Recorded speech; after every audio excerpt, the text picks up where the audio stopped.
Hello everyone, once again welcome to our digital library. I am doctor Khushi Sahu and आज हम लोगों ने ops की रेगुलर वीडियो सीरीज स्टार्ट किए थे जिसमें हम सिलेबस वाइज सारे टॉपिक्स कवर कर रहे हैं और होप कि आपने पहले वीडियोस देखे होंगे ताकि आपको आने वाले वीडियोस समझ पर आए।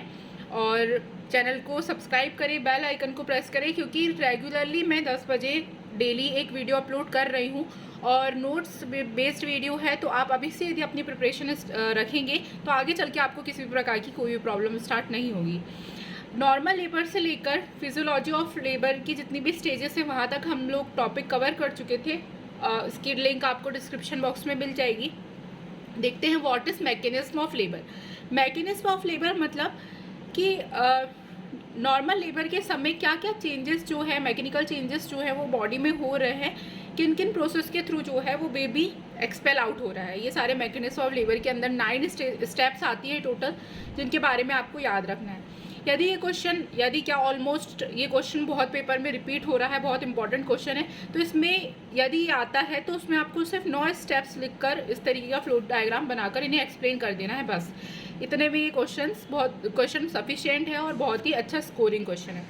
मैकेनिज्म ऑफ लेबर सबसे पहले हम इसकी 9 स्टेप्स क्या है उसके बारे में उसको याद करते हैं।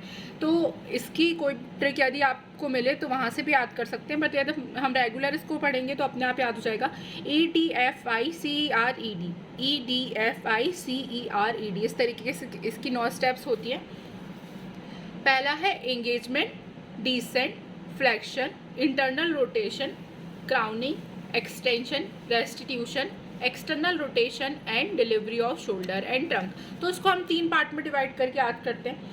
सबसे पहले engagement, descent, flexion, internal rotation. Engagement, descent, flexion, internal rotation, इस तरीके से पहला ये स्टेप हो गया हमारा। फिर इसके आगे क्या होता है, तो crowning, extension, restitution, crowning, extension, restitution, then 2 बचा external rotation and delivery of shoulder and trunk. इस तरीके से आपको पूरी 9 स्टेप विथ सीक्वेंस ही याद रखनी है क्योंकि एक के बाद एक के फिनोमिना होता है। अब हम देखते हैं व्हाट इज एंगेजमेंट। तो एंगेजमेंट मतलब क्या? एंगेजमेंट मतलब होता है फंसना। जैसे शादी के पहले भी एंगेजमेंट होती है तो उसमें भी व्यक्ति फंस जाता है एक इंसान के साथ, ऐसे ही एंगेजमेंट वर्ड ही डिफाइन करता है फंसना। तो क्या हो रहा है, maximum diameter of head pelvic inlet में आ जाए, ये होती है पेल्विक इनलेट। पेल्विक इनलेट में बेबी का हेड जो है वो आ जाता है मैक्सिमम पार्ट, इसकी वजह से यहाँ पर ये फंस गया, हेड जो है वो फंस गया, यानी बेबी अब किसी भी तरीके से ऊपर नीचे कहीं पर भी मूव नहीं कर सकता। That is known as engagement.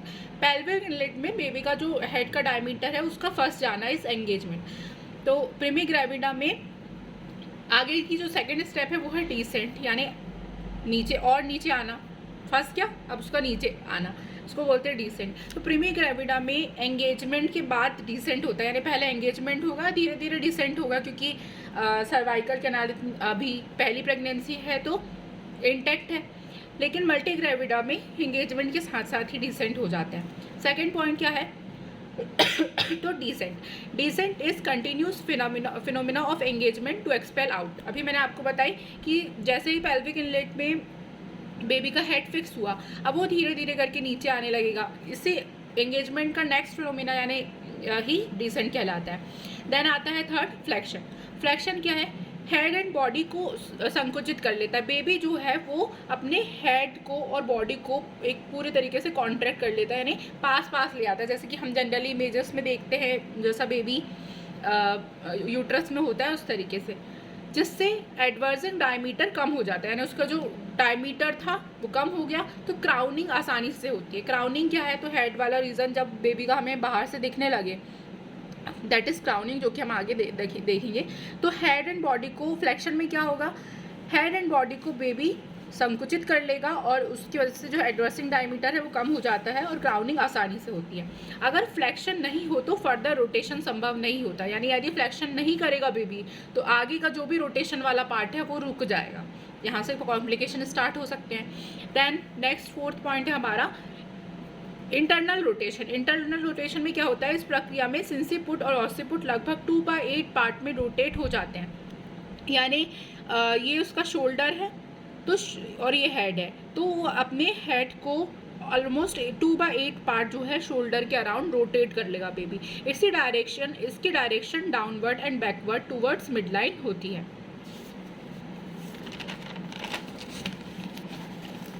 Commonly presenting part की स्थिति LOL यानी लेफ्ट ऑसिपिटर एंटीरियर होती है।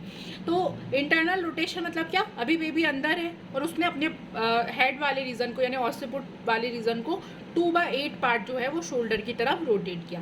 देन आता है crowning, biparietal diameter of head vulvar opening के ऊपर दिखने लगता है, यानी जब हम बाहर से देखेंगे वल्वा की ओपनिंग तो वहाँ पर हमको हेड का बायपैराइटल डायमीटर यानी बेबी के बाल, ये सारी चीज़ें, हेड, ये चीज़ें दिखने लगेगी, दैट इज क्राउनिंग। देन आता है एक्सटेंशन में क्या है, क्राउनिंग के बाद फीटस अपने हेड को ऊपर की ओर उठा लेता है। उसने अभी फ्लेक्शन किया था यानी जो अपना हेड वाला रीजन है उसको फ्लेक्स करके कहाँ पर, नी वाले रीजन पे बिल्कुल संकुचित कर लिया था। अब वो अपने हेड को ऊपर उठाएगा, ऊपर उठा लेता है, जिससे एक्सटेंशन कहते हैं। यह हेड डिलीवरी है। हेड डिलीवरी मतलब जैसे ऊपर उठाएगा हेड बाहर। Then restitution is known as untwisting of neck. अभी बेबी ने 2/8 पार्ट जो है वो हेड नेक को अपनी कहाँ, शोल्डर की तरफ रोटेट किया था। अब वो क्या करेगा, इसे अनट्विस्ट करेगा यानी 1/8 वापस ले जाएगा। 2/8 ले गया था लेकिन अब वो 1/8 वापस ले जाएगा यानी 1/8 अभी भी शोल्डर की तरफ ही है। Unsticking of neck 1/8 normal to its position is known as restitution. Then आता है नेक्स्ट पॉइंट, एक्सटर्नल रोटेशन क्या होता है, फीटस के बाहर आने के बाद होता है या शोल्डर की सहायता से होता है, यानी अब वो वापस अपने हेड को नॉर्मल पोजीशन में ला लेता है। एक्सटर्नल रोटेशन मतलब बाहर आके कर रहा है, that is known as external rotation.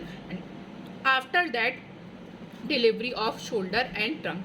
तो इस तरीके से ये पूरी 9 स्टेप में मैकेनिज्म ऑफ लेबर जो है ख़त्म होती है। Engagement, descent, flexion, internal rotation, crowning, extension, restitution, external rotation, delivery of shoulder and trunk.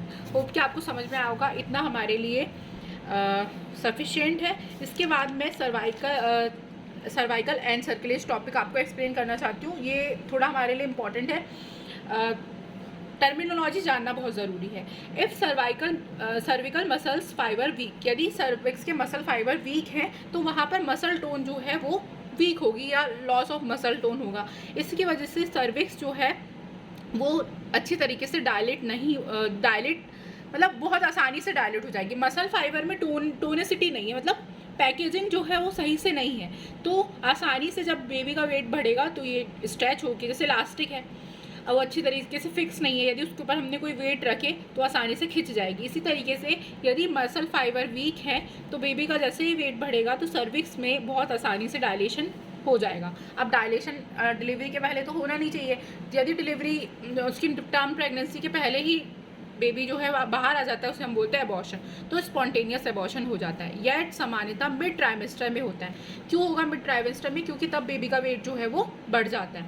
इस सर्वाइकल इनकम्पिटेंस को रोकने के लिए सर्वाइकल एंड सर्कुलेज किया जाता है। इसमें इंटरनल ऑस के नीचे सूचरिंग की जाती है, यानी एक होता है इंटरनल ऑस, एक होता है एक्सटर्नल ऑस।